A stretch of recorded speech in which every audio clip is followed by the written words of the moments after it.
Bonjour tout le monde. Bienvenue au premier webinaire Constellio. Alors, c'est une initiative qu'on commence ce printemps et qu'on va vouloir répéter ponctuellement dans le futur. On est en train de discuter probablement une initiative qui pourrait partir une fois par mois. Les modalités exactes, on va en discuter, mais c'est ce qu'on viserait. Alors, le sujet du jour, ça va être le déclassement, qui est notre sujet principal. Ça va être animé par Rida Benjeloun, qui est président de Constellio. Il est à mes côtés, je vous le passe dans un très court instant.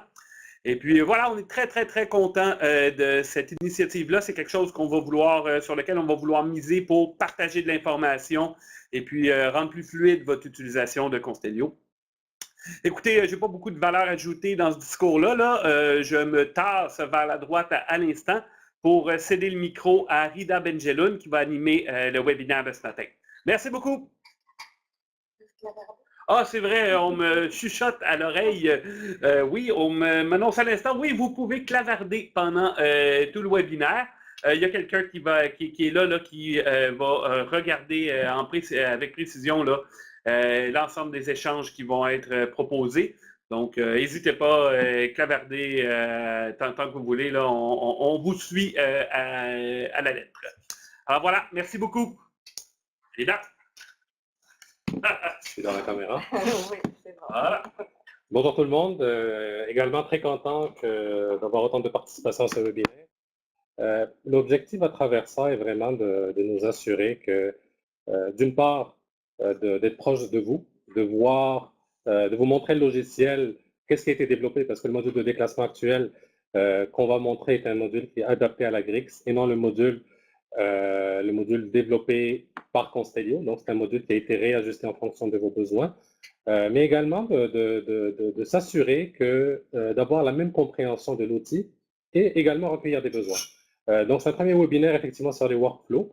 Je vais quand même aller, pour certains, ça peut paraître de base, mais j'ai quand même tenu à revoir tous les principes derrière le volet workflow.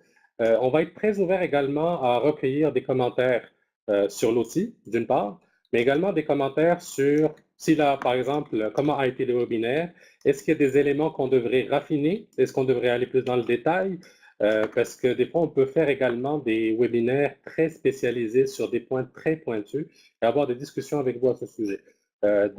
Et également, j'aimerais avoir des idées de webinaires. Nous, on en a quelques-uns qu'on pourra vous proposer, mais aujourd'hui, donc, focus sur le module de déclassement. Donc, pour commencer, alors je vais m'authentifier. Et on a vraiment une version Grix, donc avec les composantes que vous utilisez habituellement. Donc, c'est un module vraiment conçu pour vos propres besoins. C'est pas le module par défaut de Constellio. Donc, il y a deux types de documentation et c'est très important de dire ça. Il y a une documentation qui est disponible publiquement, qui est la documentation sur le site documentation.constellio.com, qui est sur le module de déclassement par défaut. Et il y a également un autre document qui est disponible qui vient apporter toutes les nuances qui ont été faites au niveau du module de déclassement de la Grix. Et finalement, également au niveau de la documentation, donc le site documentation.constellio.com, il y a un guide qui est sur la configuration ou le paramétrage. Et dans cette section-là, il y a toute la section paramétrage du module de déclassement. Donc, il y a des éléments qui se recoupent, d'autres qui ne se recoupent pas.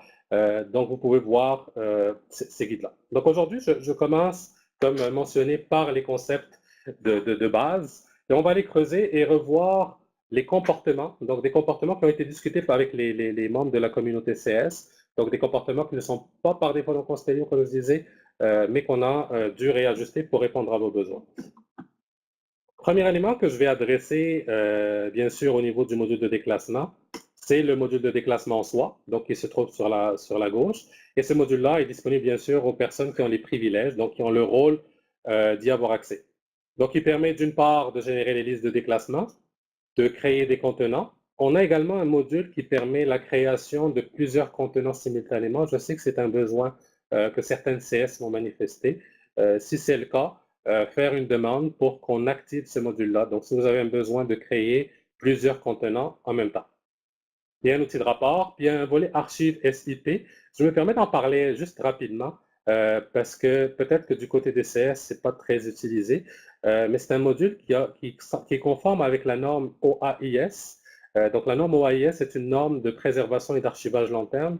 Ce qu'il faut comprendre, c'est que Constellio, oui, est un outil, va beaucoup plus loin qu'un outil d'archivage papier. Donc, il comporte plusieurs modules, la recherche, les workflows, la gestion de documents, la collaboration, mais également l'archivage électronique et l'archivage fédéré. Donc, quand je parle d'archivage numérique, je fais référence à la préservation long terme. Alors, la norme OAIS, il y a un genre de... Quand on fait le déclassement puis qu'on met en boîte des dossiers dans le monde physique, ben, dans le monde numérique, il y a l'équivalent, qui est la boîte numérique, qu'on appelle le paquet SIP. Donc, ce paquet va d'une part assurer l'intégrité de vos documents avec ce qu'on appelle des signatures numériques. Il va s'assurer de récupérer les métadonnées et de les normaliser dans un format d'archivage, donc dans un format, je dirais, dans un standard XML. Donc, on a choisi deux standards. Le premier, c'est METS, METS, et le deuxième, c'est EAD. Finalement, bien sûr, de reproduire l'arborescence du plan de classification dans le système. Je ne le présente pas aujourd'hui parce qu'il est très, très technique, mais c'est un outil qui permettrait, par exemple, de verser, si vous voulez verser ou vous voulez envoyer vos documents numériques dans une autre plateforme pour des fins d'archivage. C'est un format standardisé et normalisé qui existe dans le système, qui est disponible au niveau du déclassement, mais il est également disponible à partir de la recherche. Quand on rentre dans les listes de déclassement, alors on va le voir un peu plus tard, j'ai deux grandes catégories de listes de déclassement, donc délai ouvert, etc., et des déclassements par dossier. On va le voir tout à l'heure quand on va commencer à passer à travers le processus de déclassement. On va avoir des listes générées, des listes approuvées, des listes traitées, etc. Donc, on pourra... Alors, je viens de voir une question, donc je me permets de les lire. S'il vous retourne effectivement à la page d'accueil, c'est qu'il n'est pas activé. Il va falloir l'activer dans votre environnement. Vous pouvez faire une demande de support et on va l'activer. Donc, c'est des plugins qui sont reliés à ça. On n'a jamais eu de demande du côté de mémoire, puis vous me corrigerez par rapport à ce volet-là. On pourra faire l'objet d'une présentation très pointue sur cet élément si vous désirez qu'on le creuse plus en détail et qu'on vous explique vraiment comment le paquet est fait. Ça serait intéressant quand on fera, si jamais ça fait partie d'un sujet que vous voulez qu'on adresse, parce que c'est moi qui ai conçu le paquet SIP. Je l'ai conçu pour la commission Charbonneau quand ils ont voulu verser leurs archives à la Bibliothèque Archives nationale. Donc, il me fera plaisir de le détailler et de l'expliquer en détail. Donc, par rapport aux listes de déclassement, c'est un processus. Hein, dans Constellio, il y a un workflow d'approbation qui est vraiment construit dans le système. Donc, une fois que la liste est générée, on passe par un processus d'approbation, etc. Et vous allez voir des onglets apparaître en fonction du cycle d'approbation où est-ce que la liste est rendue. Alors, bien sûr, comme tout déclassement, comme tout système qui fait de la gestion intégrée, donc je parle autant du papier que de l'électronique. Alors, si on est dans le monde papier, bien sûr, il y a une gestion d'entrepôt, donc une gestion d'entrepôt, une gestion de contenants. Alors, pour la GRIX, le module de gestion d'entrepôt également et des emplacements a été adapté. Il a été adapté pour répondre à un certain nombre de besoins. Donc, votre module de gestion d'entrepôt est différent de la version par défaut de Constellio. Donc, vous comprendrez que avec le temps, on écoute, c'est sûr qu'on n'est pas toujours au courant de tous les micro-détails ou les difficultés que vous avez. Toutefois, un de mes objectifs à travers ces webinaires, et je tiens personnellement à le faire parce que j'aurais pu envoyer un formateur pour donner cette rencontre, j'aimerais comprendre. Donc, et certains CS, et je les remercie, m'ont partagé quelques préoccupations qu'ils ont avec le module de déclassement, d'où cette initiative-là de venir vraiment le montrer, d'échanger avec vous, mais également de recueillir des commentaires afin qu'on puisse s'assurer dans nos développements futurs, de les prendre en considération. Donc ça, c'est un module qui a été modifié, adapté en fonction des besoins de la GRIX. Donc si vous allez dans la documentation par défaut de Constellio, il ne sera pas fait de cette façon-là. Dans votre cas, on a des adresses, des dépôts, des étagères, des rangées, des tablettes et des emplacements. Et bien sûr, c'est comme dans le plan de classification, c'est des structures hiérarchiques. Donc si je rentre dans une adresse, ben, je peux trouver des dépôts. Et c'est toutes des profils de métadonnées, hein. Donc, si je rentre dans un dépôt, je vais trouver bien sûr des rangées. Alors, vous pouvez bien sûr concevoir l'entrepôt que vous voulez. Et bien sûr, si je pars en modification, vous verrez que c'est un profil ou un schéma de métadonnées. Et vous pouvez adapter ces schémas de métadonnées en fonction de vos besoins.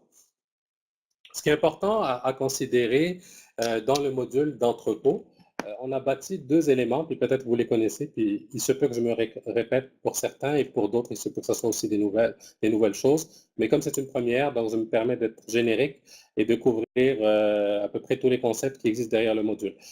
Pour le module des entrepôts, ce qui est important de considérer, c'est que c'est un outil qui offre aussi, on a une mécanique de recommandation automatique des emplacements. Donc, quand vous êtes en création de contenants, vous êtes en mesure, par exemple, de dire au système de vous recommander un emplacement et pour qu'il soit capable, bien sûr, de recommander, les dimensions sont importantes au niveau de l'entrepôt. Et si vous voulez également que le système recommande des contenants, parce qu'on a également un outil de recommandation de contenants quand on est dans le processus de déclassement, il faut considérer de rentrer les dimensions. Ce n'est pas obligatoire. Ça peut aider à automatiser un certain nombre de choses. Ça peut aider à automatiser votre volet gestion des documents physiques si vous rentrez bien sûr ces dimensions. Et bien sûr, on peut aller creuser dans le détail s'il y en a, s'il n'y en a pas. Donc, c'est une structure hiérarchique, puis vous pouvez remplir vos champs de métadonnées et vous pouvez également les personnaliser via des profils de métadonnées si vous avez des valeurs additionnelles à ajouter comme valeur de champ. Et définissez les dimensions, bien sûr, pour vous assurer que le système recommande.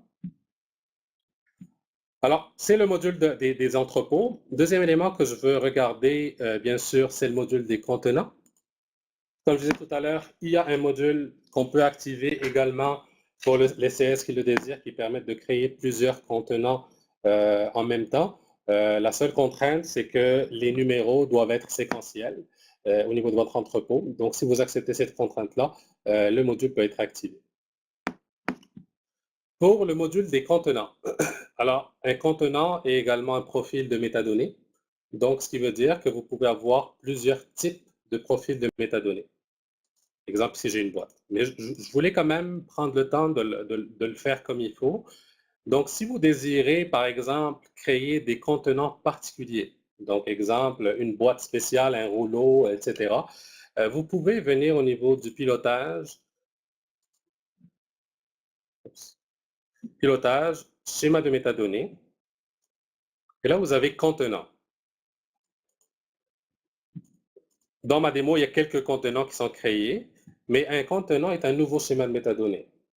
Donc, si vous voulez créer un nouveau schéma de métadonnées, comme on le fait par rapport au dossier, par rapport aux documents, etc., vous venez ici, puis vous faites un nouveau schéma de métadonnées. Exemple, boîte 33 cm.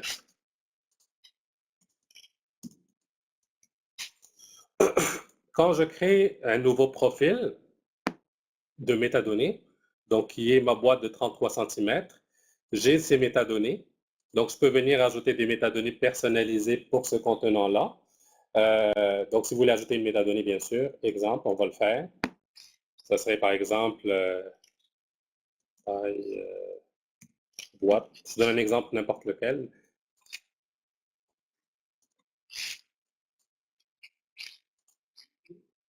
Donc, on est capable de vraiment venir personnaliser nos champs. Je vais le définir juste comme textuel.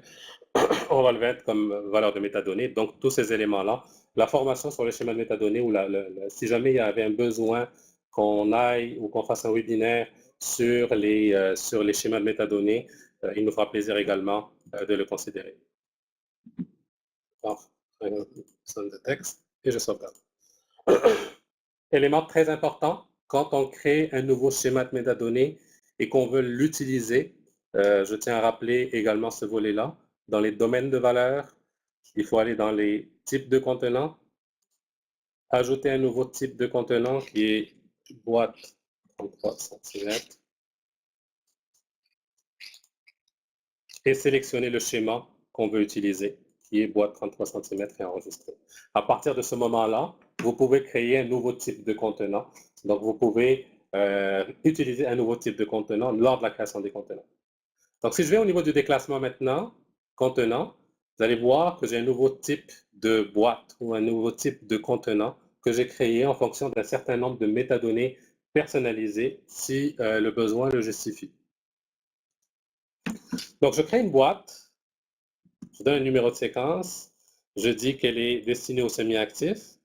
Et là, au niveau de l'emplacement, j'ai deux possibilités. Soit d'aller naviguer dans l'entrepôt et trouver un emplacement, soit demander à Constellio de suggérer un emplacement. Si j'ai des dimensions définies, le système va être en mesure de me recommander, et c'est ce qu'il a fait actuellement. Il m'a recommandé l'espace disponible en fonction de type de boîte que je suis en train de créer.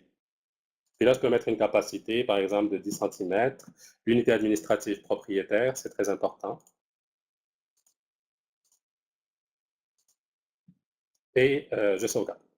Donc, j'ai créé un contenant que je pourrais maintenant utiliser pour mes déplacements. Donc, les contenants peuvent se créer à plusieurs endroits. Je peux les créer à ce niveau-là, mais je pourrais également, quand je suis en plein processus de déplacement et je réalise j'ai besoin d'une boîte, je dois créer une boîte, ben, je serai en mesure de la faire dans le processus de déplacement. Avant d'aller jouer avec le cycle de vie, je voulais rapidement juste regarder, je ne sais pas si les gens ou tout le monde a accès au module de configuration ou tous les gens qui sont dans la gestion documentaire ont accès, leur rôle leur permet d'avoir accès à ce module-là. Ce module-là est un module qui permet de faire des configurations pour le déclassement. Donc, en haut, vous avez le module de déclassement que vous pouvez configurer. Encore une autre fois, je parle du module GRIX parce que le module de déclassement a été réécrit en partie pour des besoins qui nous ont été exprimés au niveau DCS. Donc, il y a un plugin qui est spécifié à vous. Et il y a un certain nombre de configurations que vous pouvez aller jouer avec.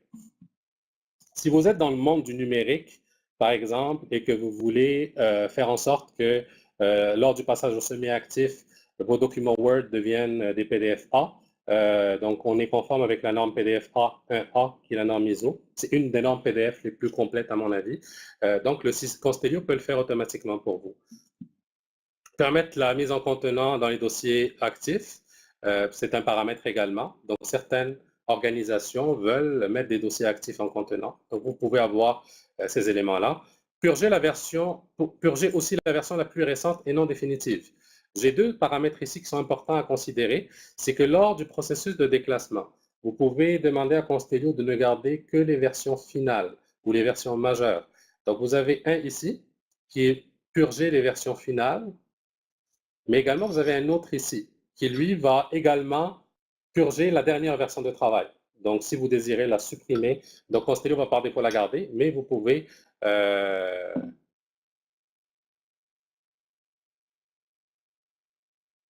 dans la version 7.7.3, je n'ai pas le même choix.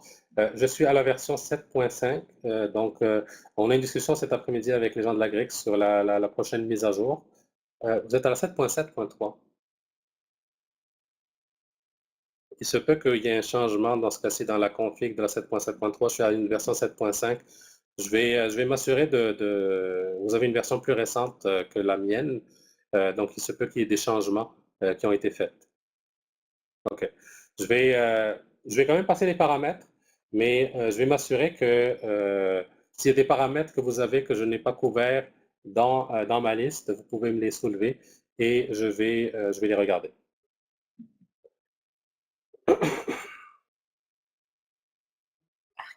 OK, c'est bon. C'est bon. Donc, ce n'était pas à la bonne place. On peut réutiliser les contenants, donc c'est un paramètre aussi, donc les contenants sont réutilisés. On peut ne pas réutiliser les contenants, c'est des options. Exemplaire principal obligatoire, donc on a cette option-là de dire que je peux créer un exemplaire sans pour autant qu'il soit obligatoire. Le statut d'exemplaire pourrait être modifiable, donc quand je crée un dossier, je peux me permettre de dire est-ce qu'il est principal ou secondaire. Délai toujours visible dans le formulaire de création, ce qui est le cas. Donc, normalement, dans votre cas, c'est toujours visible. Donc, quand vous sélectionnez une règle, vous avez un tableau qui apparaît en bas. Si vous ne voulez pas les voir, ils peuvent être maxés à ce niveau-là. Supprimer les fichiers ou les fichiers lors de la destruction. Ça couvre deux volets. Hein. C'est que certaines organisations désirent garder les fiches, d'autres désirent les détruire. Donc, c'est des options qu'on peut faire. Donc, si le dossier est détruit, Donc, Constellio, il peut rester grisé, donc la fiche peut rester là. Pour d'autres organisations, on peut les détruire. Et également, supprimer les fichiers. Donc, et ça, pour moi, je pense que c'est un critère qui devrait être obligatoire par défaut. Quand on fait le déclassement, les documents numériques qu'il y a dedans devraient disparaître. On a un module de déclassement par document qui est encore en mode bêta et qui permet possibilité de parler un peu moins vite. Oui, je ferai attention. Merci. Je suis trop stressé, donc mon langage, c'est pas vrai. J'ai plein de choses à vous dire aujourd'hui, donc j'essaye de passer. On n'a pas beaucoup de temps, donc j'essaye de couvrir un maximum de choses, mais je vais faire attention. Merci du commentaire. Donc, pour le déclassement par document, il y a un module qui est bêta actuellement, donc il n'est pas encore recommandé pour la production. Vous pouvez quand même le tester. C'est un module qui permet de gérer le cycle de vie sur les documents et non sur les dossiers.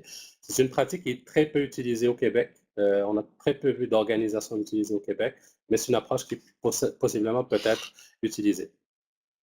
Il y a des éléments sur les rubriques. La rubrique d'un dossier doit être liée à sa règle. Donc, imposer une règle de conservation. Rubrique de classification associée seulement si elle est associée à au moins une règle de conservation. Donc, on ne peut pas rattacher des dossiers s'il n'y a pas de règles de conservation qui sont donc, je ne peux attacher un dossier qu'à une rubrique qui contient une règle de conservation. Empêcher l'association des dossiers au niveau de la racine du plan de classification. Donc, on peut classer des dossiers n'importe où dans le plan, mais on peut également imposer que le classement ne se fasse qu'au niveau le plus spécifique du plan de classification. Pour les autres, c'est plus des alertages. J'irai vraiment sur le dernier point qui est la date de la fin de l'année. Donc ça, c'est un paramètre qui s'applique parce que dans le cas des commissions scolaires, on utilise beaucoup l'année scolaire. Puis ça, c'est un gros changement qui a été fait au niveau de Constellio pour considérer l'année scolaire dans les calculs de déclassement. Donc, dans ce cas-ci, on peut définir la date de la fin de l'année, qui est le 1er juillet. « 630, OK. C'est un paramètre configurable, donc au niveau des configurations. Donc, on peut effectivement le changer. Donc, ça serait 630. Merci pour le commentaire. Je le transmettrai à l'équipe pour qu'il soit là par défaut. On va aller voir maintenant le calendrier de conservation, parce que c'est ce qui nous concerne, c'est ce qui va permettre de venir vraiment appliquer le cycle de vie. Il y a des spécificités qui ont été faites pour la GRIX. Donc, je vais commencer par la création de quelques règles pour représenter quelques scénarios, je dirais, au niveau du déclassement. Alors, manque d'inspiration, mes règles, je ne sais pas si je peux mettre d'espace, je pense pas.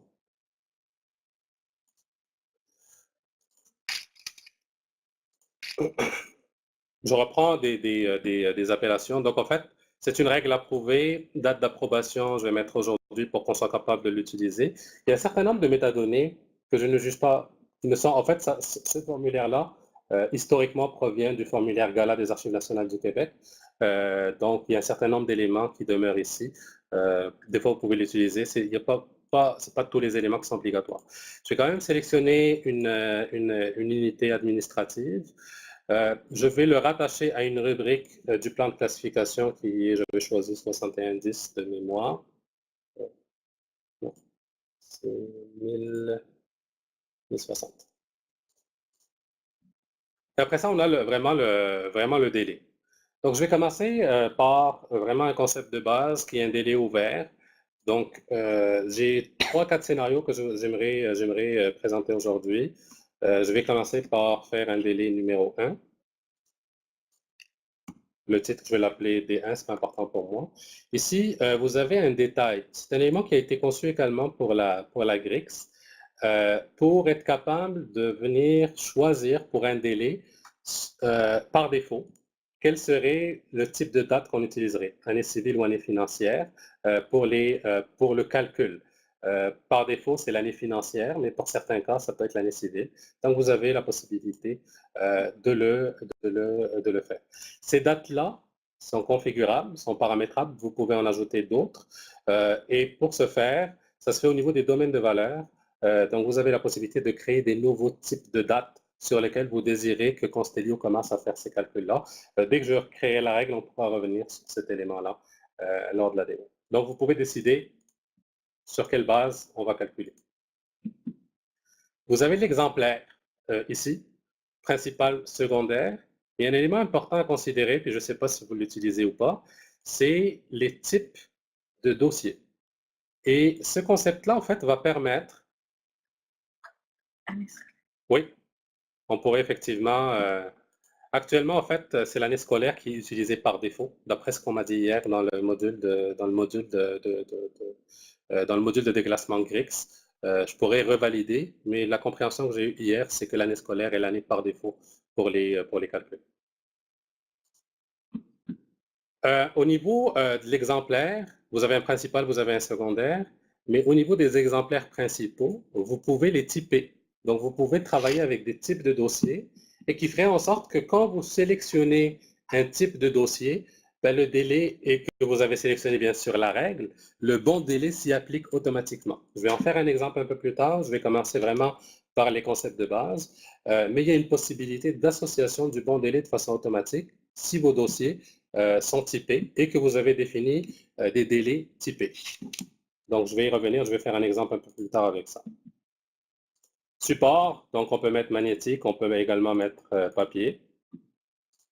Le calcul, bien sûr, un des éléments qui est très utilisé au niveau des commissions scolaires, c'est l'année scolaire, bien sûr, au niveau des calculs.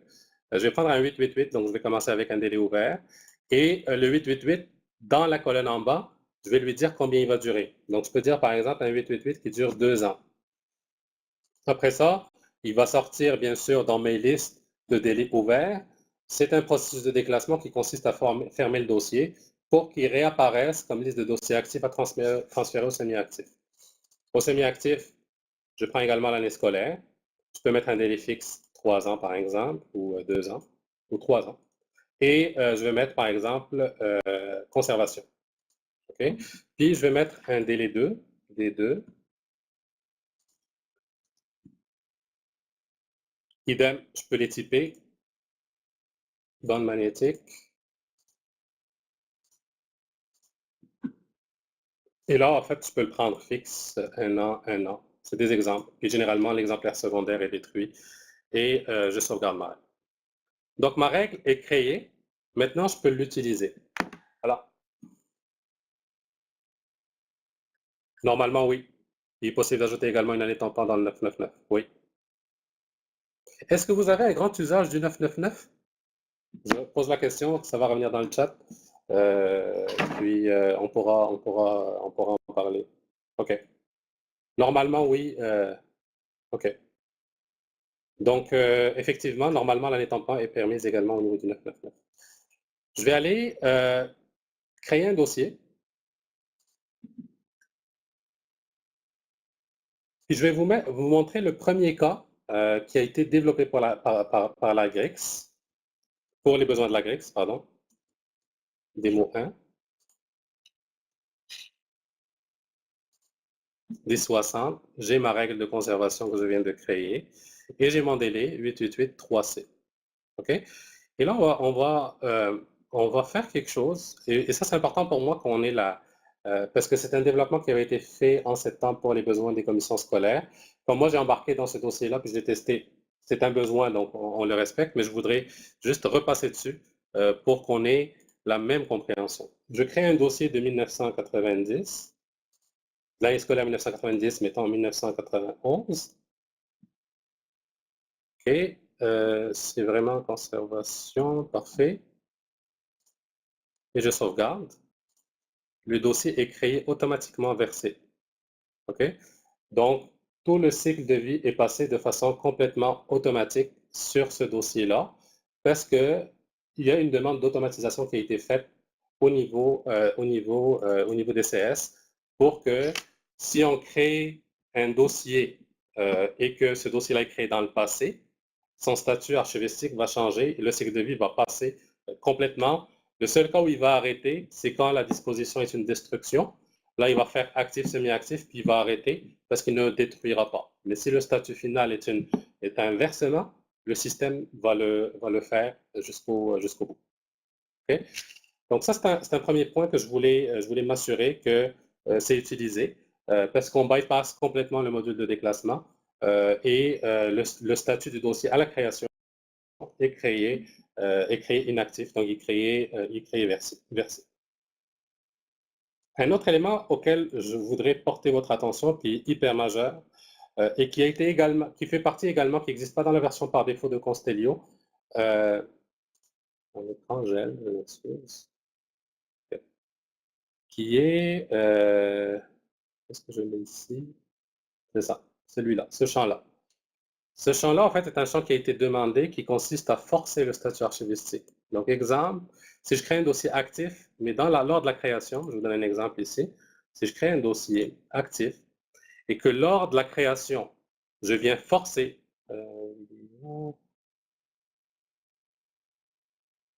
ici, statut archivistique lors de la saisie, c'est une valeur, quand on va la remplir, elle est non modifiable. Donc, très important à être conscient de ça. Donc, c'est une demande de développement également. C'est pas dans le comportement par défaut de Constellio, mais c'est des améliorations qui ont été faites au niveau du module de la Grix. Je tiens à les soulever parce que des fois, c'est irréversible. Donc, oui, on l'a fait, mais il faut être connaissant et conscient que si vous le faites, vous ne pouvez plus le changer. Alors, on va... Ne marche pas pour moi, 999, merci. Ce qu'on va faire dans ce cas-ci, C'est pour l'année tampon. Non. C'est pour l'année tampon, Alexis, si je comprends bien. Normalement, il est censé marcher. Dans ce cas-ci, ce qu'on va faire, c'est... Moi, je n'avais pas d'exemple préparé pour ça, mais ça serait une demande de support, effectivement, à soulever au niveau de l'équipe. Ça serait une demande de support à ramener au niveau de l'équipe dans ce cas-ci, parce que normalement, elle devrait... OK, la zone est grisée. Ah, ça, c'est autre chose. Je m'excuse dans ce cas-ci, effectivement, ça, c'est pas la même chose. Impossible d'ajouter un chiffre. Ce que je vais valider, parce que normalement, c'est un comportement qui existait, et moi, je me rappelle très bien quand on avait travaillé sur le projet pilote ou la preuve de concept qui était là, c'était un des points qui avait été soulevé. Est-ce que c'est un élément qui a demandé ou qui a été retiré après les ajustements? Je pourrais aller faire mes vérifications là-dessus. Je ne sais pas si tu peux m'aider juste pour des notes pour que je sois capable de faire des suivis. Je pourrais le valider. Pourquoi ça a été grisé? Parce que du moment qu'on le permet pour le 888, la mécanique devrait se permettre également pour le 999. Merci pour le commentaire. Je le prends en note, je valide auprès de l'équipe et on va vous faire un écrit sur cet élément-là.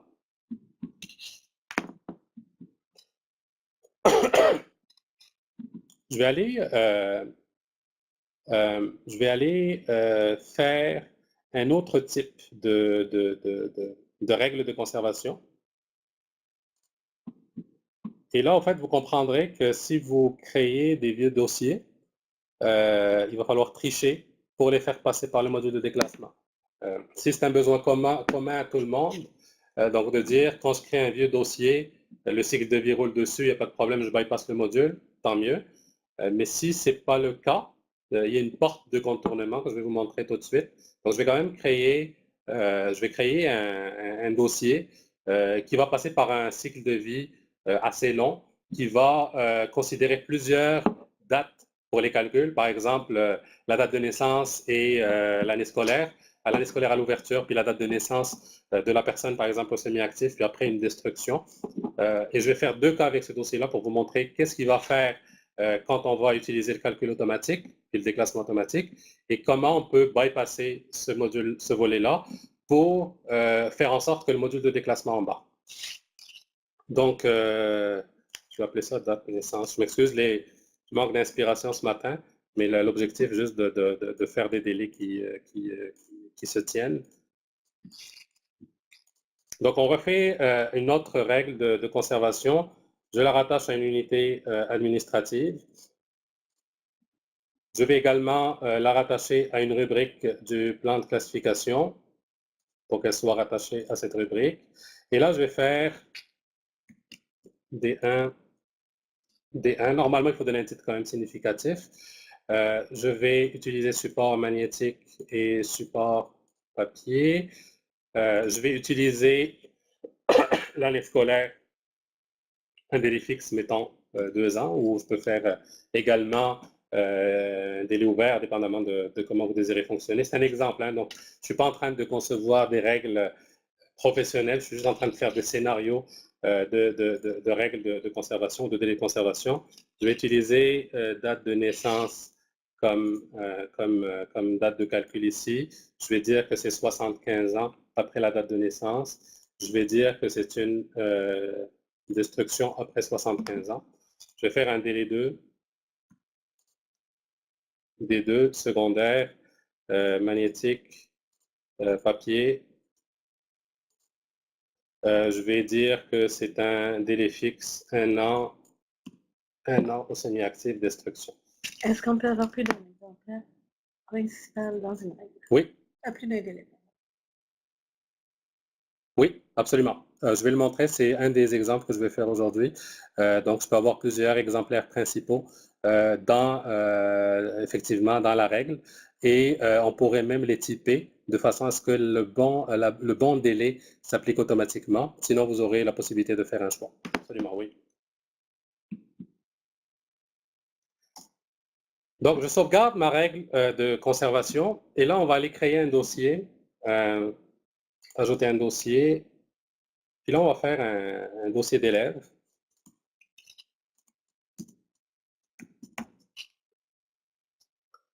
On va prendre la rubrique 1060 que j'ai créée à laquelle mes règles sont rattachées. Et là, j'ai la règle pour le dossier d'élèves. Ah, j'ai pris non, pardon. Je n'ai pas pris la bonne. C'est celle-là. C'est ça. Donc, il donne la règle D1, donc 2 ans, 75 ans de destruction. Et là, on va tricher. On va d'abord le faire sans tricher. Puis après, on va le faire en trichant. Je veux juste m'assurer, j'ai année scolaire et j'ai date de naissance. Parfait.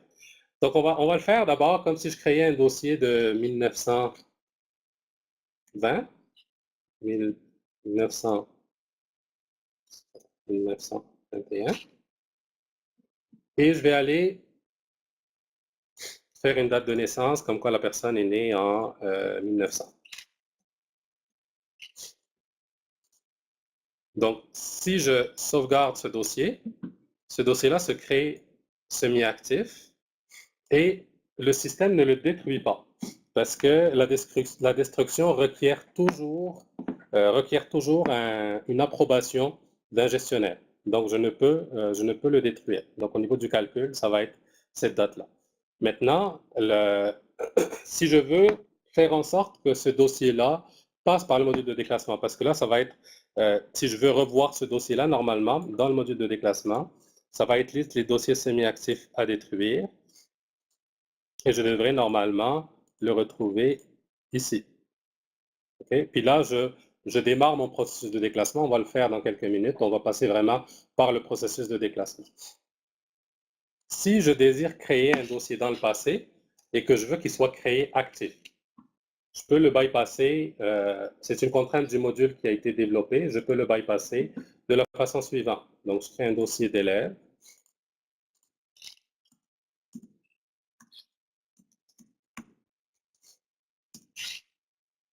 Je vais mettre la rubrique 1060. Je sélectionne la date de naissance, donc le même délai. Et là, en fait, il faut que je vienne faire une année scolaire pour qu'il soit actif. Donc, je vais mettre 2017, 2018. Et je vais mettre une date de naissance bidon. Okay? Donc là, le dossier va être créé actif. Okay? Là, je pourrais aller faire une modification au niveau de ce dossier-là pour dire que maintenant, l'année scolaire, c'est 1920, 1921. Et là, je peux changer la date de naissance de la personne qui va être 1900. le dossier va toujours rester actif. Par contre, là, en fait, j'ai une date de transfert prévue. Pardon, j'ai une date de transfert prévue qui est 1923 et j'ai une date de destruction prévue qui est 1975. OK? Donc, là, ce dossier-là va sortir dans les listes de déclassement et il va sortir dans les listes suivantes. Donc, la liste des dossiers actifs à transférer au semi-actif. Donc, si je vais aller chercher, il sort ici. Donc, et lui, on peut le passer, puis on va le faire tout de suite. Donc là, en fait, on tombe vraiment dans le module de gestion de cycle de vie.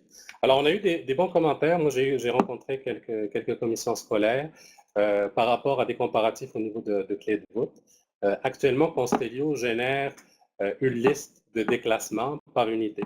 Puis là, je comprends, puis j'ai compris, puis j'ai eu le message que vous pouvez avoir plusieurs unités et que ça serait peut-être intéressant à certains moments de générer les listes automatiquement et de générer les listes pour toutes les unités, etc. Donc, une possibilité d'automatisme à ce niveau-là. On n'est pas vraiment fermé à cette idée-là. Je tiens à rappeler que vous avez quand même une banque de développement au niveau des commissions scolaires. Vous avez des comités qui sont présents et qui vous représentent. Si c'est un besoin, nous, on peut très rapidement prioriser ce développement-là pour l'intégrer au niveau de la génération automatique des listes de déclassement et l'envoi de ces listes-là aux gestionnaires de façon complètement automatisée. Alors, je reviens sur le module de déclassement très rapidement. Donc là, je vais refaire un autre délai tout à l'heure pour fin de démo, mais je vais quand même passer un cycle complet de déclassement avec vous, donc tout le processus de disposition, de gestion de cycle de vie. Il y a deux façons de le faire. Il y a la façon, je dirais, basée sur un processus et une façon manuelle de le faire. Alors, les deux options sont possibles. La façon manuelle consiste à vraiment faire un traitement en lot, puis de changer un certain nombre de dates. Les dates les plus importantes à considérer, c'est la date de transfert et la date de versement ou la date de destruction. Donc, ces dates-là, une fois qu'elles sont remplies, le dossier change de statut archivistique. Donc, vous pouvez sélectionner un paquet de dossiers, remplir ces dates avec la date du jour, et le dossier va changer son statut archivistique. Vous bypassez complètement le module de déclassement. Donc, c'est une option qui est possible. Sinon, il y a un processus qui est automatisé, donc qui repose sur des workflows. On n'est plus dans le mode, c'est un module qui a été conçu, puis je rappelle, avec la communauté gouvernementale. Donc, c'est une communauté qui s'est installée puis qui a recommandé une façon de faire par rapport à la gestion du processus de déclassement. Donc, ce n'est pas Constellio qui a décidé de cette façon de faire-là. On a par la suite ramené des ajustements pour les commissions scolaires, mais il n'est pas possible qu'on le modifie ou qu'on le réadapte complètement en fonction de vos besoins. Vous êtes quand même une grande communauté et c'est important pour nous de nous assurer que le besoin est comblé via, bien sûr, ces banques de développement-là que vous avez. Alors, j'adresse la liste de déclassement. J'ai les listes à délai ouvert et j'ai même concept. La seule différence qui va changer au niveau des délais ouverts, puis je pense que j'ai créé un dossier tout à l'heure à délai ouvert, je pense qu'il s'est fermé automatiquement. Oui, il s'est fermé automatiquement parce que je l'avais mis antérieur. La seule différence au niveau du délai ouvert, c'est que les dossiers vont être fermés. Et une fois qu'ils vont être fermés, donc ça requiert le même type d'approbation. Je ne pourrais malheureusement pas passer sur tous les éléments. Je ne pense pas que j'aurai le temps. Si on a du temps, on pourra aller sur des éléments spécifiques. Mais une fois que le dossier est fermé, il va apparaître dans la liste des dossiers actifs à transférer au semi-actif. Maintenant, en fait, moi, ce que je vais faire, c'est que je vais prendre un dossier actif que je vais transférer au semi-actif. Puis après ça, je vais prendre un dossier semi-actif, donc dossier semi-actif à détruire. Donc, je vais prendre le dossier qu'on vient de créer.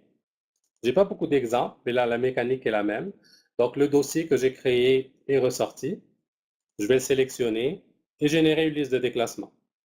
Donc, cette liste de déclassement, bien sûr, requiert l'approbation d'un gestionnaire qui, lui, peut dire « j'autorise » ou « j'autorise pas que ce dossier-là passe au semi-actif ». On n'est plus vraiment dans l'approche papier où on envoie des listes papier, puis les gens les signent, les valident, etc.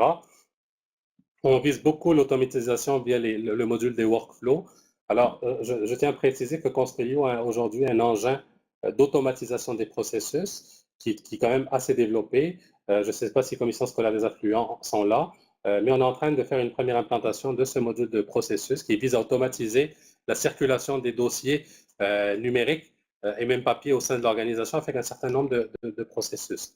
Ça pourrait possiblement faire l'objet d'un webinaire. Si les CS sont intéressés, il me fera plaisir de venir passer 1 heure avec vous également pour vous montrer le potentiel d'automatisation. Ce qui fait la grosse différence aujourd'hui au niveau des solutions de gestion documentaire, c'est vraiment l'automatisation. Les workflows sont un très grand atout au niveau des solutions de gestion documentaire. Quand on regarde les entreprises privées, s'il n'y a pas d'engin de workflow, les solutions de gestion documentaire ne sera pas utilisées. Oui, lorsqu'il sera implanté partout. Parfait. Merci.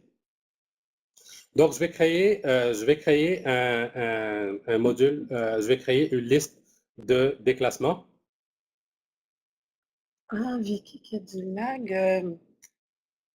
Possibilité de privilégier Skype pour les futurs webinaires. Je n'ai pas de problème. En fait, j'utilise l'environnement Grix, absolument. Si j'ai d'autres options, je suis prêt à m'adapter, aucun problème. Améliorer un petit peu peut-être. Ah, puis elle ne va pas non plus l'écran partagé. Est-ce que c'est le cas de tout le monde? OK. Je pense que c'est à Marie-Victorin peut-être qu'il y a un problème. Oui, Vicky, l'écran est partagé.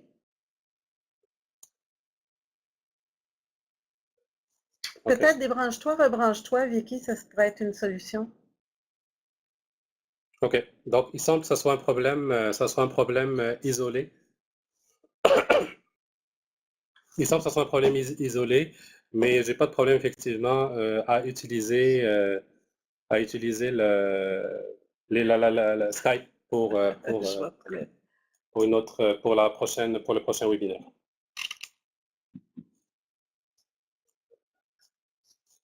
OK. OK. Donc, on va continuer. Il est préférable d'utiliser Chrome. OK. Alors, je vais continuer si vous le permettez. Oui. Es-tu à l'aise? OK.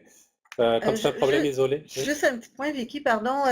Pour ce qui a lagué, peut-être, de toute façon, la session est enregistrée. On va pouvoir partager le lien avec vous. OK, parfait. L'écran est revenu. Alors, je vais juste revenir un peu en arrière pour ne pas perdre, vous ne perdiez pas le fil. Donc, je suis en train de bâtir une liste de déclassement de dossiers actifs à transférer au semi-actif pour une unité administrative. Et je veux avoir une approbation d'un gestionnaire. Donc, d'abord, je vais construire la liste. Et je m'excuse, il se peut que pour certains, ça soit assez banal et normal et évident. Mais l'objectif un peu de ces webinaires-là, c'est vraiment de couvrir tous les concepts au niveau de l'outil, mais également de prendre des commentaires. Donc, j'ai ma liste de déclassement prête. Je dois demander une approbation. Je vais passer quand même sur le menu de droite juste pour le regarder rapidement. Je peux supprimer cette liste-là. Je peux faire une demande de validation. Donc, c'est-à-dire que je vais envoyer, par exemple, telle adjointe administrative, puis telle personne, de me donner leur avis sur la liste. Est-ce qu'elle est bonne ou elle n'est pas bonne? Je peux bien sûr la valider, ça on va le voir quand je vais être en tant que gestionnaire. Je peux traiter la liste. Je peux faire une demande d'approbation, puis c'est ce qu'on va faire tout de suite. Donc, on va demander à un gestionnaire de valider ou d'approuver cette liste-là pour nous donner l'autorisation de passer, de traiter le dossier parce que vous voyez, le module de lancer le traitement est désactivé tant si longtemps que le gestionnaire n'a pas approuvé. Pardon, valider, approuver, c'est ça ce que le gestionnaire fait. On a la possibilité, bien sûr, d'imprimer la liste de déclassement. On peut ajouter des dossiers à cette liste-là. Malheureusement, je n'ai pas beaucoup de dossiers, mais vous comprendrez que vous avez bâti une liste, puis quelqu'un vous dit, il manque tel et tel dossier, vous pouvez aller les combler, donc les ramener au niveau de la liste. Vous pouvez retirer des dossiers de la liste. Donc, en sélectionnant, vous pouvez enlever les dossiers de la liste, sélectionner les dossiers, vous les retirez, et vous pouvez générer, bien sûr, une archive SIP. Alors, on va faire une demande d'approbation. Par défaut, auparavant, en fait, dans les anciens comportements du module de déclassement, le gestionnaire était par défaut rattaché à l'unité et était automatiquement notifié. Mais avec le temps, je pense qu'on a compris qu'on nous a demandé qu'il pouvait y avoir plusieurs gestionnaires qui pouvaient possiblement autoriser. Donc, cette liste-là, maintenant, peut dire ramène tous les gestionnaires qui peuvent autoriser, qui peuvent approuver cette liste-là de déclassement. Donc, j'ai envoyé une demande. Donc, le gestionnaire recevrait une demande. Je vais me déconnecter pour me connecter en tant que gestionnaire.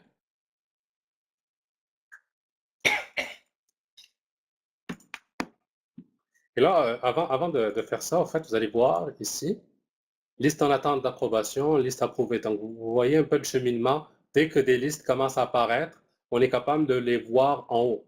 Donc, ma liste, là, c'est une liste en attente d'approbation. Donc, moi, en tant que gestionnaire, oui, j'ai reçu une notification, mais il se peut que j'ai plusieurs listes. Donc, je peux aller consulter mes listes de déclassement. Si je n'ai pas le goût, si je veux exclure ce dossier du déclassement, j'appuie sur non. Ce dossier-là est retiré de la liste de déclassement, donc il apparaît dans un autre tableau en bas, dossier exclu. Si je veux mettre des commentaires, je peux mettre également des commentaires. Faites attention à telle ou à telle chose au niveau du déclassement. Alors, dans mon cas, tout me convient, j'approuve.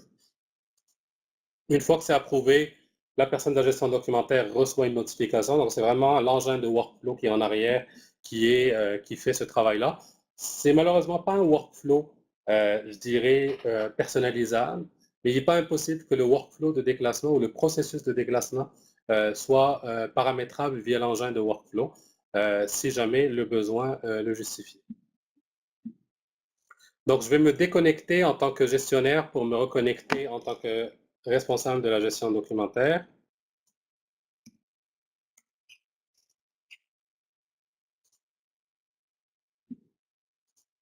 Je n'ai pas travaillé sur les supports, etc. Donc, il ne connaît pas le support. Je ne pense pas que j'ai... Je m'excuse, je vais juste faire un truc. Je n'ai pas sélectionné le support, ça me bloque. Je vais utiliser un contenant. Je vais demander de assigner un contenant. Oui, j'ai une petite contrainte. Il faut que j'aille modifier quelque chose au niveau du dossier. Je ne l'avais pas prévu. On le fera pour un autre dossier. Je m'excuse. Je n'ai pas défini les supports. Mais je vais en faire un autre qui doit passer à la destruction. Puis je pense que j'en ai un qui représente exactement la même étape. Il fallait juste que je remplisse ces profils de métadonnées pour le dossier. Okay? Donc, une fois que le dossier est rendu semi-actif et que j'ai procédé à son traitement, par défaut, en fait, au niveau de Constellio, c'est vraiment les rôles gestionnaire et responsable de gestion documentaire qui peuvent être assignés. Par contre, votre question est très bonne et je me permets d'aller valider pour ne pas vous dire n'importe quoi.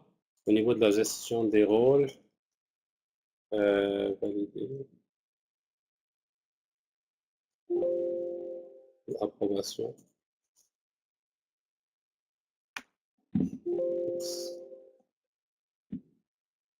Alors, la question est, au niveau des approbations, effectivement, je pourrais demander à un simple utilisateur de le faire.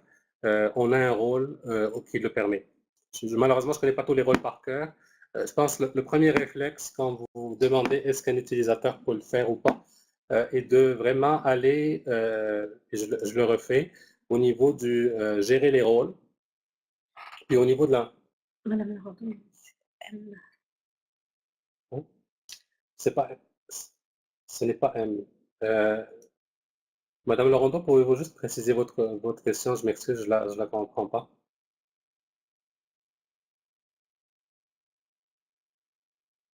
Bon, on va attendre que la question arrive, parce que M...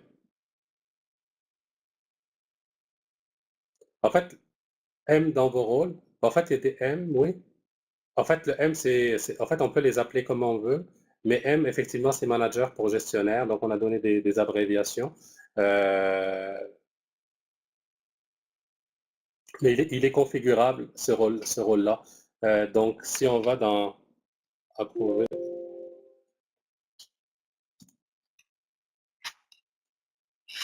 la liste de déclassement, si je coche les cases, je donne l'autorisation à d'autres personnes de le faire.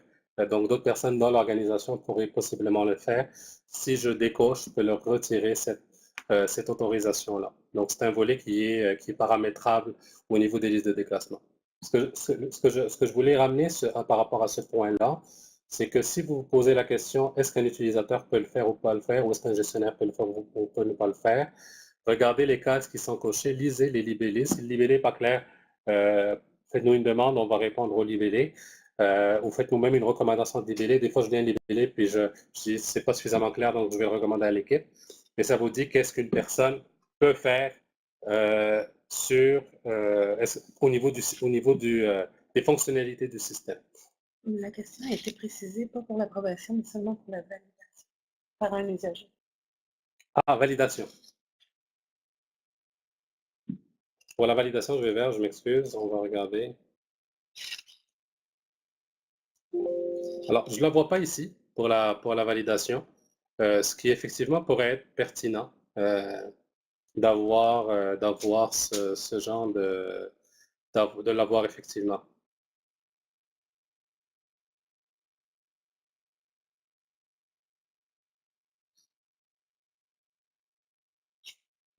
Ok, je comprends. Je comprends. Je vais regarder à ce que on va prendre en note des petits changements comme ça. Pour nous, ne sont pas des changements très majeurs, c'est 1 ou 2 heures au niveau de l'équipe de développement. Donc, s'il y a des éléments particuliers, je tiens à vous dire également que les choses qu'on peut ajouter qui se règlent facilement en 1, 2 heures, etc., et qui constituent un irritant pour vous, vous pouvez nous les soulever. Puis moi, je peux prendre cette liste-là puis aller demander, tant aussi longtemps qu'ils n'impactent pas aucune commission scolaire ou qui vont à l'encontre des façons de fonctionner.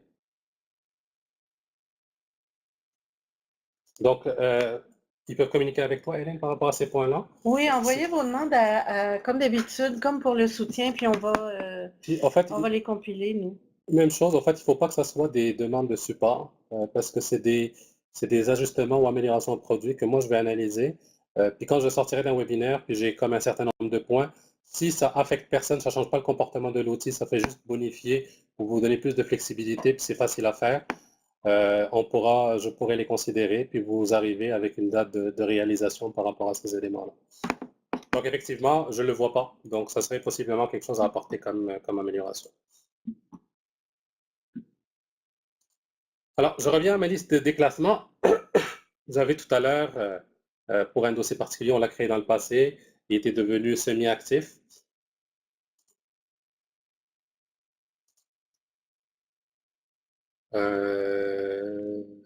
Ici.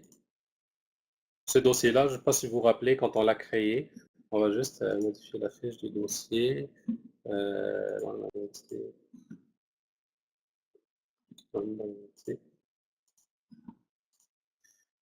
Donc, ce dossier-là a été créé automatiquement semi-actif parce que le module de déclassement a automatiquement roulé et l'a rendu semi-actif. Maintenant, j'ai mon semi-actif à détruire. Je pense que c'est un semi-actif à détruire. Même chose, je bâtis une liste de déclassement, de destruction. On va aller faire une mise en contenant tout à l'heure. Je m'excuse, j'ai pas eu j'ai pas paramétré comme il faut pour ça. Donc, je vais y revenir un peu plus tard. Je vais faire une demande d'approbation à moi-même. Puis, c'est la même mécanique qui va rouler. Donc, je me relogue comme gestionnaire.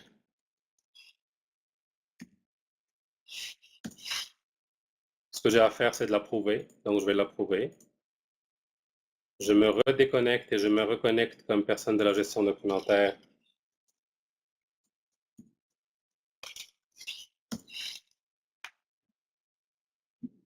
Et là, comme c'est un dossier analogique ou un dossier numérique, il ne requiert pas de mise en contenant. Donc, je peux lancer le traitement. Une fois que je lance le traitement, il devient gris, donc dossier détruit. Okay? Donc, on a passé on a fait un actif au semi-actif, puis on a fait un semi-actif à destruction. Okay? Ce qui me restait à faire, puis on va le faire tout de suite, j'ai 2 cas que j'aimerais également vous montrer. C'est d'abord le typage de dossier pour l'association automatique de règles. Non, c'est bon, c'est dehors. C'est dehors, pardon, j'entendais un bruit, je m'excuse. On va aller travailler sur une règle qui va nous permettre de typer automatiquement des dossiers et de pas de type automatiquement, d'associer automatiquement le bon délai au dossier. Donc, j'aurais créé une nouvelle règle. Test,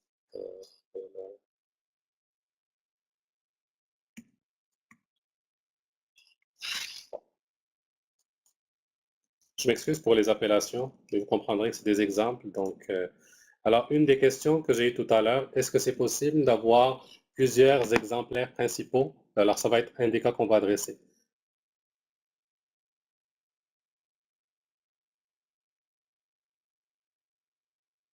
Alors, vous avez je pourrais y revenir, je l'ai montré tout à l'heure dans les paramètres ou dans la configuration. C'est une option que vous avez dans les paramètres de dire garder ou détruire les documents. Alors, il est fortement recommandé de détruire, c'est l'objet, c'est la raison d'être même de ce module-là, mais il y en a qui veulent garder. Donc, je pourrais y revenir après ce volet-là, on pourra aller le regarder ensemble, mais il y a une option pour ça. Je vais choisir l'unité administrative. J'ai répondu. Ok, J'ai un œil sur mon écran, puis un œil sur le chat, puis un œil sur mon visage dans la caméra pour voir si j'ai l'air beau ou pas. Alors, on va aller prendre la bonne rubrique ici. Et là, on va créer D1, support magnétique et papier. On va faire quelque chose de très de base. Juste, on va mettre fixe, un an, année scolaire, fixe, 3 ans. Destruction. On va mettre un deuxième exemplaire. On va mettre un deuxième exemplaire principal, D2 par exemple, D2. Et dans le deuxième exemplaire principal, là, je vais dire, ce délai-là s'applique au dossier de l'élève. Vous avez la possibilité. Alors, comment on fait ça? C'est que vous créez un schéma de métadonnées dossier de l'élève. Au début, on a créé un schéma de métadonnées par contenant.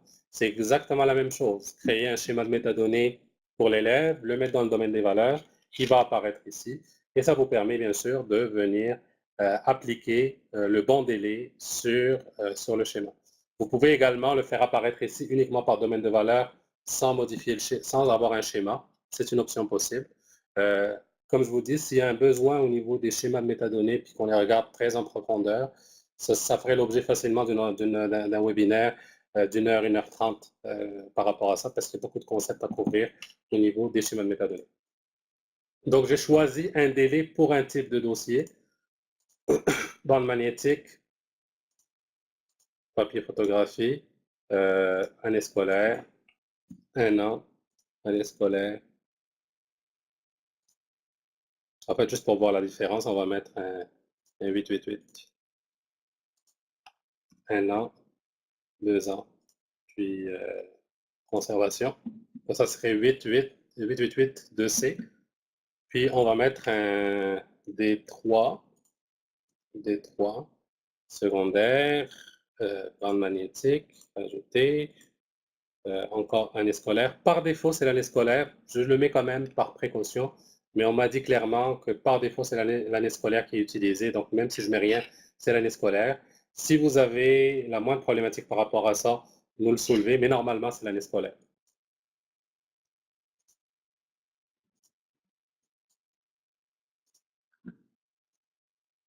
Et je sauvegarde mon délai. Donc là, on va aller créer un dossier, ajouter un dossier, et là, on va le typer. C'est un dossier de l'élève.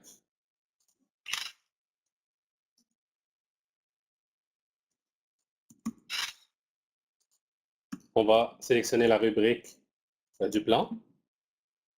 Je pense que c'est lui. Et vous voyez, il a automatiquement sélectionné le bon délai. J'avais 2 délais principaux, mais le fait que le système a vu que c'est un dossier d'élève, donc vous pouvez par défaut sélectionner les bons délais au niveau de Constellio. Et ça s'applique, donc si vous avez plusieurs types de dossiers, vous les mettez, vous les rassociez au délai. Ne pas oublier en tête que la philosophie derrière Constellio, c'est l'automatisme. Il y a beaucoup de choses qui peuvent être automatisées, Mais plus le calendrier est complexe, plus ça rend l'automatisation difficile. Mais si le calendrier est simplifié, nous on travaille avec quelques organisations qui font beaucoup d'efforts à ce niveau-là, où les délais s'appliquent automatiquement. Ils n'ont pas à se soucier de quelles règles, quels délais, etc. Dans votre cas, dans beaucoup de commissions scolaires, vous êtes très avancé par rapport à ce volet-là. Vous êtes aussi plus évolué que beaucoup d'autres organisations que j'ai vues, moi, dans ma carrière, je dirais, dans le domaine de la gestion de l'information. Mais vous avez la possibilité de faire quelques automatismes de cette nature-là. OK, donc ça, c'est un élément que je voulais montrer. On peut venir vraiment automatiser. Donc, on crée bien sûr un exemplaire principal. On peut créer plusieurs exemplaires principaux. Mais on peut également venir automatiquement faire en sorte que le système sélectionne le bon délai en fonction du type de dossier. Lorsqu'on consulte un dossier en mode tableau, il arrive que la cote de classification soit grisée. Est-ce que ça pourrait avoir un lien avec le calendrier et l'association de règles? Pas à ma connaissance, lorsque je consulte le dossier en mode tableau, en mode recherche, hein, est-ce que je comprends bien la question? Lorsque je consulte le dossier en mode tableau, OK, quand vous consultez le dossier en mode tableau, vous voulez dire en mode recherche? Je m'excuse, il faudrait que je me... En mode recherche ou lors de la consultation d'une liste de dossiers. OK, mettons, je fais étoile, pardon, je cherche des dossiers, du tableau. Est-ce qu'on parle de la liste ici?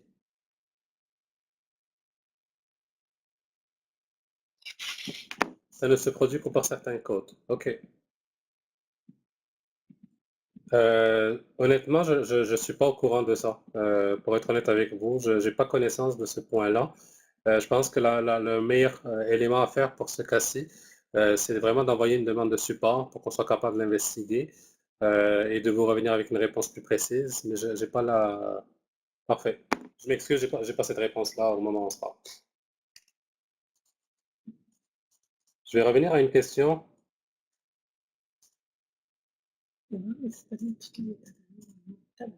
Je vais juste prendre une question qui était avant celle de Viviane, qui était est-ce que les documents sont supprimés lors du processus de déclassement?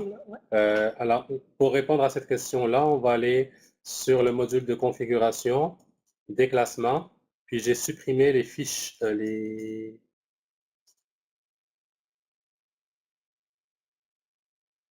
vu tout à l'heure.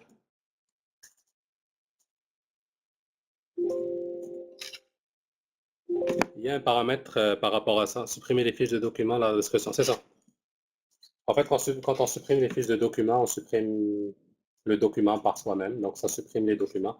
C'est ce paramètre. Je suis un petit peu...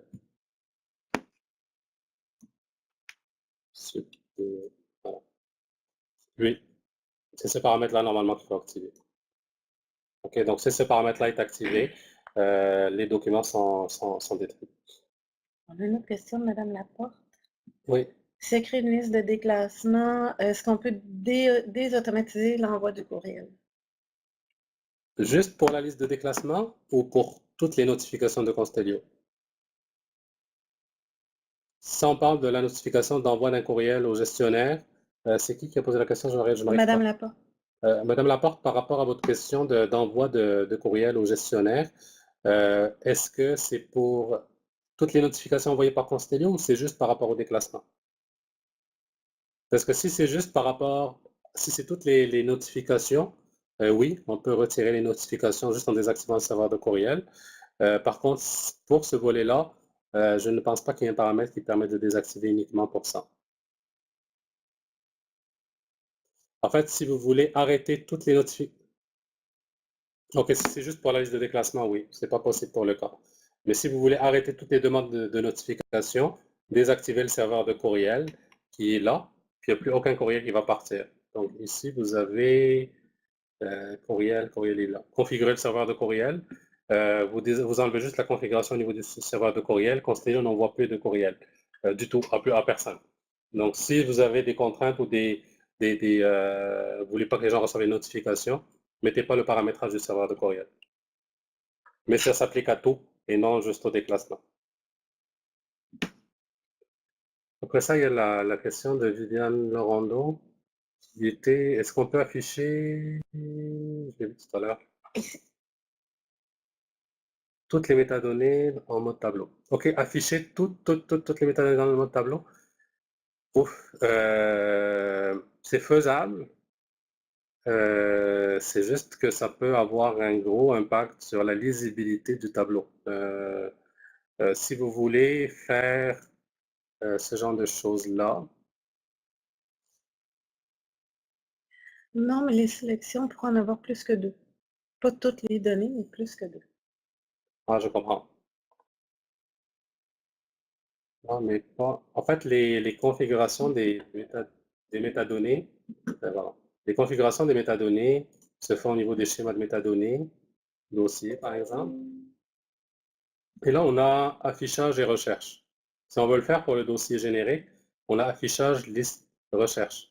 Normalement, liste, par défaut, lui, puis on va faire un test tout de suite, là. Lui, normalement, devrait, par défaut, ramener un nouveau champ. Je ne l'ai pas fait, je ne l'ai jamais testé, mais on va le faire tout de suite live, mais c'est sa raison d'être. Je vais juste prendre quelque chose qui a du sens. Madame Laurando dit que c'est clair. C'est bon? OK. Donc, en fait, on le prend, puis c'est vraiment au niveau de ce tableau-là qui permet de pousser des métadonnées par défaut. Quelqu'un mentionne que c'est dans la configuration avancée, coché, configuration dynamique. Celle-là, et je veux juste être certain, on va aller la voir parce qu'il y a un paramètre qui est très important. Puis personnellement, je ne l'aime pas beaucoup, il doit être retravaillé. C'est lui, les colonnes des tableaux. Ce paramètre-là est beau, mais ce paramètre-là peut avoir un impact sur la performance. Okay? Soyez conscient de ça, qu'il peut être très énergivore au niveau des ressources. Et si vous réalisez que vous avez des lenteurs au niveau de votre système, allez le désactiver, puis refaites le test, puis vous allez voir, ça va devenir instantané. C'est un module qu'on est en train d'optimiser actuellement. On est en train de regarder comment le rendre plus performant. À un certain moment, on a pensé même le retirer. Malheureusement, c'est une perte de fonctionnalité, donc on le comprend. Mais si vous souffrez de performance, on vous recommande fortement de le désactiver. Et la piste de remplacement va être celle-là. Au niveau des schémas de métadonnées, vous allez avoir des métadonnées prédéfinies. Donc, si vous allez dans le dossier, c'est ici que vous allez travailler, affichage, liste et recherche. Et là, lui, il demeure très performant. OK? Merci d'avoir soulevé ce point-là parce que je l'avais complètement oublié. Il est très pertinent, mais soyez vigilants avec. Donc, gardez en tête que si vous avez des lenteurs, si ce n'est pas votre réseau, cet élément-là peut être une des causes principales. Il est connu, mais il est en train d'être analysé pour voir comment on peut l'adresser. Ah, il y a une question de monsieur. Je viens à un point touché plus tôt. Le choix du gestionnaire pour la liste de déclassement apparaît sous quelle version de Constellio? Car chez nous? Car c'est nouveau. Il demande si c'est nouveau ce choix. Honnêtement, ça fait un bout que je l'ai vu. Ça fait plusieurs mois. Alors, soit il y a une configuration particulière qui est activée chez vous qui ne le fait pas. Êtes-vous capable de me dire le numéro de version que vous avez en bas dans votre Constellio? Mais normalement, à partir de 7.2, 7.3. Ils sont tous à 7.7, c'est ça. Donc, normalement, vous devriez l'avoir. Alors, soit qu'il n'y a pas de gestionnaire configuré, donc il n'y a pas de personne configurée au niveau de l'organisation. Je vais juste m'assurer que, et on va le refaire ensemble pour être certain qu'on fasse la bonne chose. Quand vous avez un nouvel utilisateur, au niveau de la gestion de la sécurité, et si vous me dites que c'est pas... Je vais juste m'y assurer assez rapidement. Au niveau de la gestion des rôles, ici, pour votre utilisateur ou pour votre groupe, vous avez la petite couronne. Assurez-vous d'ajouter un rôle de gestionnaire ou de responsable de gestion documentaire.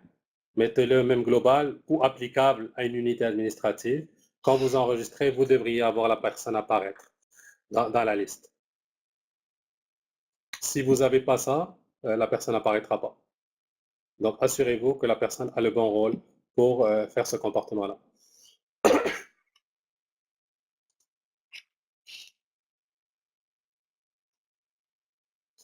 L'ajout de colonnes dans le déclassement, est-ce que ça va devenir possible? Dans la liste de déclassement, vous voulez dire? Effectivement, c'est un élément qui pourrait être assez pertinent à considérer. Je ne m'engage pas tout de suite. Comprendrez que vos commentaires sont importants, donc je vais les prendre. Mais quand c'est des petits éléments que je peux venir adresser rapidement et qui règlent les problématiques, soyez certain que je vais juste aller. Je comprends ce que vous voulez dire dans le tableau d'avoir une liste. Je tiens cependant à... C'est un élément nécessaire. OK. OK. Je comprends. Très clair. Donc, on va le regarder sérieusement, cet élément-là. Comme je vous dis, je peux prendre des engagements quand c'est 2-3 heures de correctif, il n'y a aucun problème. Si c'est un développement qui va prendre 2 semaines, il va falloir qu'on passe par une demande de développement. Je comprends très bien le point. Je comprends. Je vois l'utilité. En effet, sinon, comment prendre une décision éclairée? OK. OK. Donc là, en fait, on commence à avoir quasiment l'unanimité. Je le prends en note, je comprends bien le point. Juste, toi, tu me le montreras. Parfait. Excellent pour ça. Est-ce que vous voulez qu'on parte un système de vote? C'est une blague. Donc, c'est très clair. Je vais le regarder. Ce qui est très important pour moi, hein, vous comprendrez que ce n'est pas par manque de volonté qu'on ne veut pas faire des ajustements ou des changements. C'est vraiment, on a peur de faire un changement qui ne fait pas le consensus et qui vient faire en sorte qu'on règle une situation puis elle brise de l'autre bord. Je pense que c'est très important via vos comités, soit via vos banques de développement, que vous avez une demande de développement claire, soit via des rencontres qu'on va avoir de cette nature-là. Puis moi, je vais y être personnellement à chacune de ces rencontres-là, à moins que j'ai un déplacement majeur, pour recueillir des commentaires qui font de l'insatisfaction et qu'on pourrait venir adresser rapidement. Moi, j'ai rencontré une CS, on a parcouru un certain nombre de points, je ne vais pas nommer, mais sur la liste qui a été soulevée, il y avait plusieurs points qui étaient des correctifs d'une demi-heure, d'une heure, et on les a adressés. Tous ceux qui n'avaient pas d'impact sur d'autres commissions scolaires ou même qui avaient une valeur ajoutée. Par contre, si on tombe dans des points plus complexes, ben là, il faut les adresser. Dans toutes les Absolument. Ça, effectivement, c'est un ajout qui ne nuirait à personne. Alors, dans toutes les vues de tableau, normalement, il devrait l'être. On m'avait soulevé qu'il n'était pas dans les favoris et j'ai fait la demande pour qu'il soit corrigé. C'est le seul endroit, donc, c'est la première fois que je l'entends pour la liste de déclassement. S'il a été ajouté au niveau des favoris, je vais aller faire le test tout de suite pour voir si dans ma version, ajouter aux favoris. Dans favoris.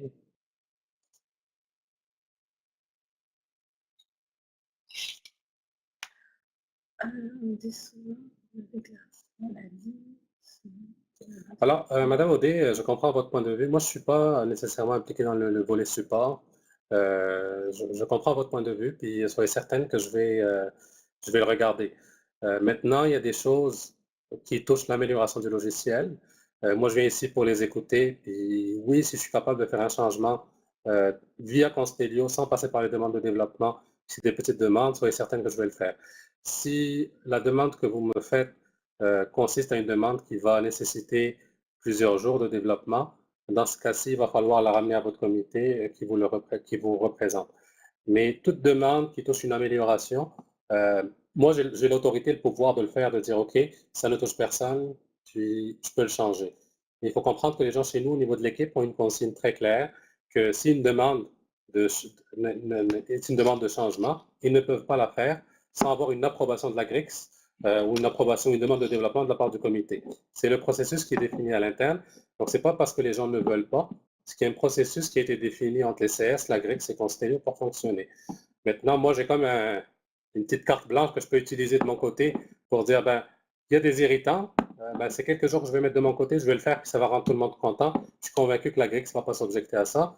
Donc, je peux me permettre de faire des petits éléments comme ça. Et d'où le point où je dis, s'il y a des éléments que vous voulez porter à mon attention, je suis prêt à les écouter, puis je vais les adresser.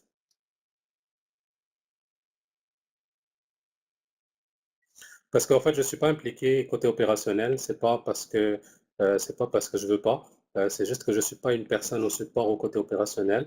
Je vais m'impliquer quand je vais juger que c'est un dossier important, la GRIX c'est un dossier important, mais côté jour le jour, malheureusement, j'ai plein d'autres occupations qui font en sorte que je ne suis pas au niveau des opérations. Donc, alors, d'où ma présence ici aujourd'hui.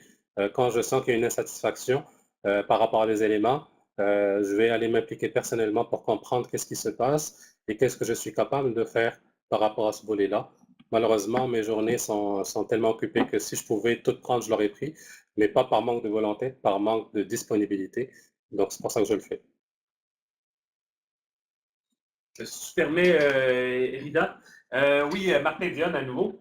On voit là, il y a des éléments. On est en train de travailler activement là, sur l'amélioration du soutien et de la communication en général. C'est le nom du dossier général. Là. On veut améliorer ça. Alors, comment faire pour que les points précis montent à RIDA? On le travaille. On va vous arriver avec des solutions là, au courant des prochaines semaines. C'est quelque chose qui est quand même assez important. C'est sorti dans plusieurs discussions. Il faudrait que le soutien s'améliore ou que la fluidité de l'information soit améliorée. On prend ça au sérieux. Là. Vous allez voir là, des changements là, assez rapidement là-dessus. Voilà, merci. Le déclassement des dossiers à trier est plus difficile. Ces dossiers apparaissent à la fois dans la liste des dossiers et celles à conserver. Il faut donc faire un choix. Toutefois, à certaines règles qui demandent de conserver seulement quelques pièces dans le dossier, en place donc ces dossiers dans la liste à conserver. Le gestionnaire ignore qu'on a des... Okay. Je lis et je cogite. Hein, je m'excuse parce que je suis en mode présentation, mon cerveau n'est pas tout à fait lucide. J'ai plein le déclassement est un dossier très difficile. Si vous avez apparaît à la fois dans les dossiers à détruire, oui, et celle versée. Il faut donc faire un choix. Toutefois, il y a certaines règles qui demandent de conserver seulement quelques pièces dans le dossier. On place donc ces dossiers dans les dossiers à conserver. Le gestionnaire ignore qu'on va les épurer. OK. En fait, la situation idéale est un tri automatique. Puis qu'on a une disposition de tri, puis il y a un tri automatique. Ça, c'est je pense que ça serait si on type les documents et qu'on est dans le processus de déclassement et que les documents sont typés, les pièces sont détruites ou versées en fonction de cet élément-là. Je ne sais pas si vous suivez un peu ma question. Mais là, ils apparaissent dans les deux listes. Donc, quelle est la meilleure réponse? Je suis un petit peu embêté de... Parce que je vais prendre le temps d'y penser, si vous me le permettez. Je ne vais pas répondre juste on the fly. Comme ça, on va la prendre, puis je vais prendre le temps de... Puis je vais revenir avec un écrit pour être certain que je dis pas quelque chose qui n'est pas à la hauteur. Donc, mais effectivement, très, très bonne question, très pointue. Puis, elle ressort dans deux listes. Donc, je vais vous revenir avec quelle serait la meilleure approche. Qu'on juste, on va la diffuser à tout le monde. Je vais juste regarder la liste de points que je voulais couvrir. Sinon, on peut continuer en mode question aussi.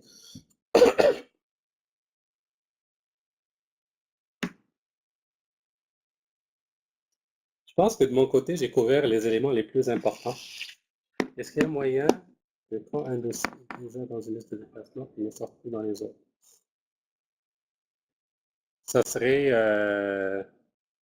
serait effectivement une des avenues possibles d'amélioration, de dire fais-le sortir juste dans telle liste ou telle liste. Je ne pense pas qu'actuellement c'est le cas.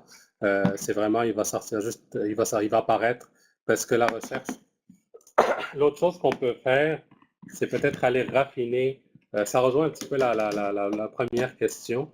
C'est effectivement, c'est une piste de réponse.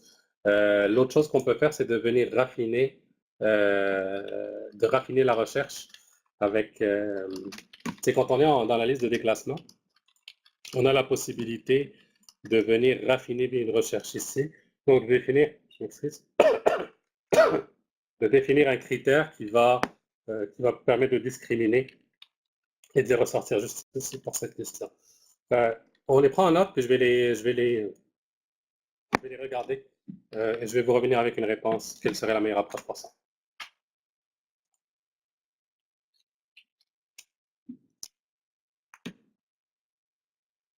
Mais si je comprends bien, Véronique, ça rejoint un petit peu, ce que tu proposes rejoint un peu la même chose que la question de M.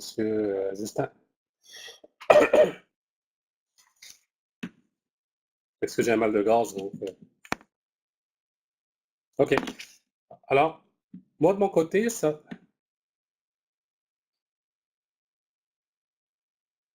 Oui, mais pas seulement. OK. Donc, ça peut s'appliquer également à d'autres cas, je comprends.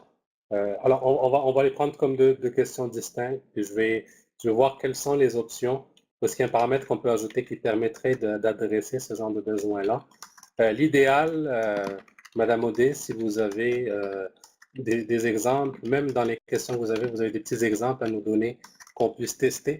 Par exemple, j'ai tel dossier, il y a un statut, un exemple, il y a le prix, j'ai utilisé tel délai, etc. Ça va permettre aux gens chez nous aussi de jouer avec, de voir un peu quelle serait la meilleure approche à vous recommander par rapport à ce volet-là.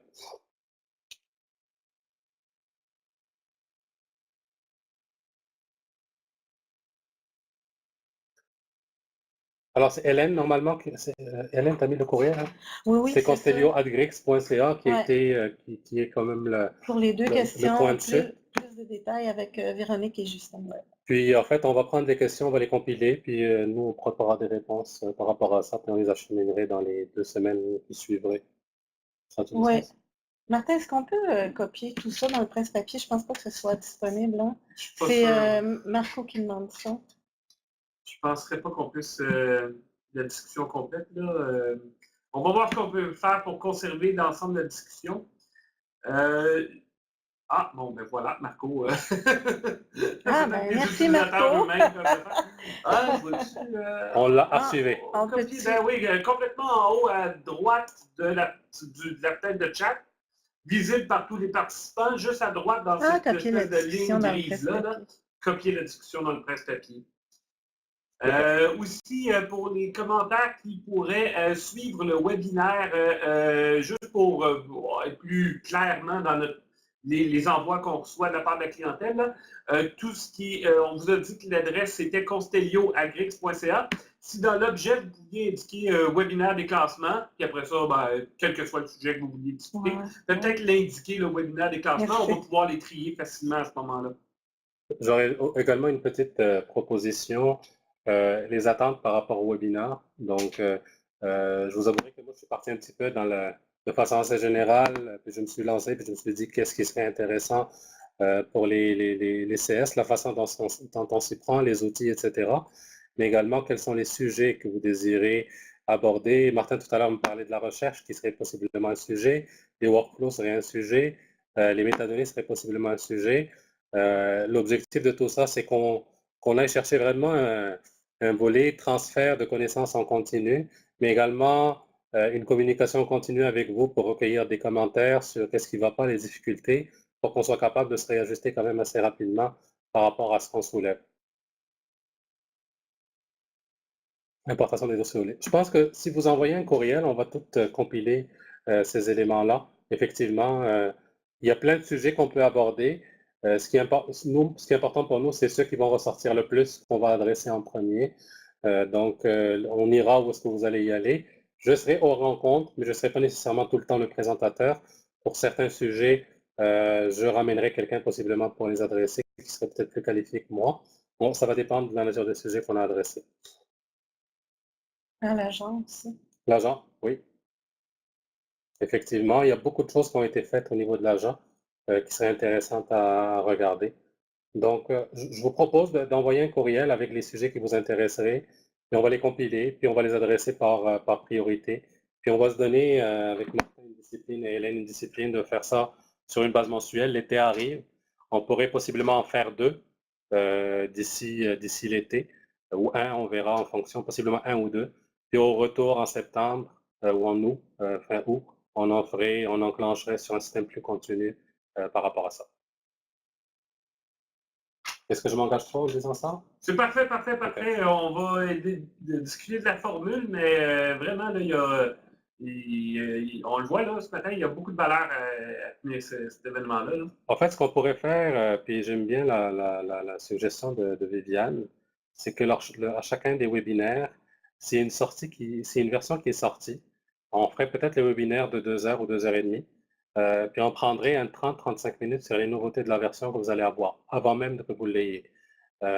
C'est sûr qu'il y a une version par trimestre, mais pour les webinaires pour lesquels il y a une version qui s'en vient, on pourrait le faire. OK, on le prend là. Martin, veux-tu mentionner comment les enregistrements vont être disponibles? On va leur communiquer ça. Oui, par ça va courriel. prendre quelques jours, mais là, après l'enregistrement maintenant, on fait un petit peu de montage. On enlève le bout du début qui est trop long, puis le bout de la fin, mais vous avez l'intégralité du webinaire de ce matin. C'est déposé sur la chaîne YouTube de la Société GRIX. Vous allez sur YouTube, vous marquez Société GRIX, vous allez trouver l'ensemble de tous les webinaires de la GRIX. Là, je ne suis pas trop sûr de la méthode exacte de classement à l'intérieur une fois sur le site YouTube, mais ça devrait être disponible la semaine prochaine. Voilà. Peux-tu vous faire une dernière demande? Sans pour autant avoir de commentaires, juste dans le chat, si vous devez donner une note sur 10 sur ces webinaires-là, si vous pouvez texter, j'apprécierais avoir un feedback. Si vous avez des pistes d'amélioration sur les prochaines, il me fera plaisir. Soit dans le chat, soit vous l'envoyez courriel au niveau d'Hélène. OK.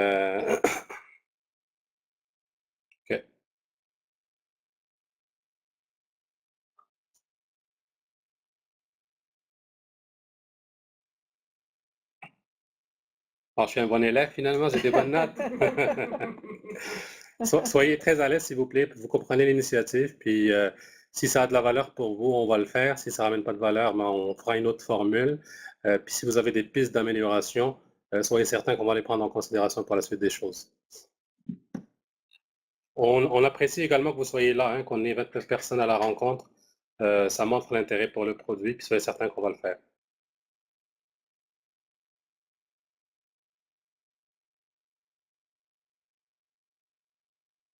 OK. OK. Madame Odette, vous dites que plusieurs CS n'avaient pas reçu l'information. On a envoyé des courriels, nous, aux listes d'envoi, donc peut-être qu'il y a certaines personnes qui ne sont pas inscrites. Il suffit d'aller s'inscrire aux listes d'envoi sur le babillard.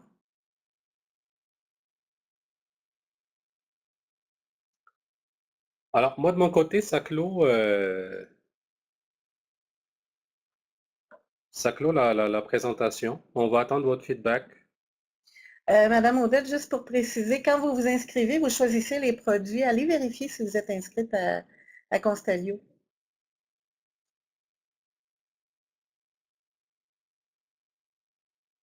Oui. En fait, j'ai eu cette problématique-là hier et je réponds à la question d'Alexis par rapport à des... Puis j'ai eu un autre commentaire avec 2 dossiers, etc. On